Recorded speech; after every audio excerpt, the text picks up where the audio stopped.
साइनो नाच।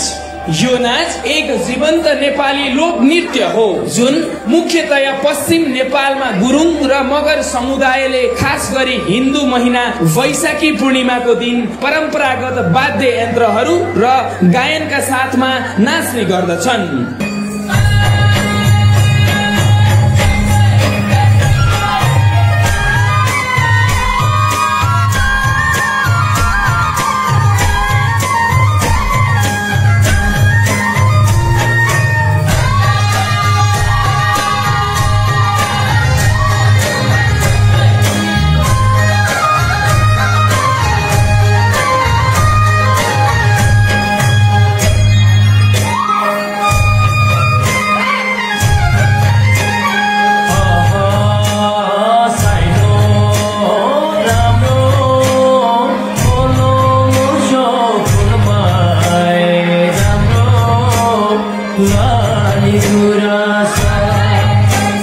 माया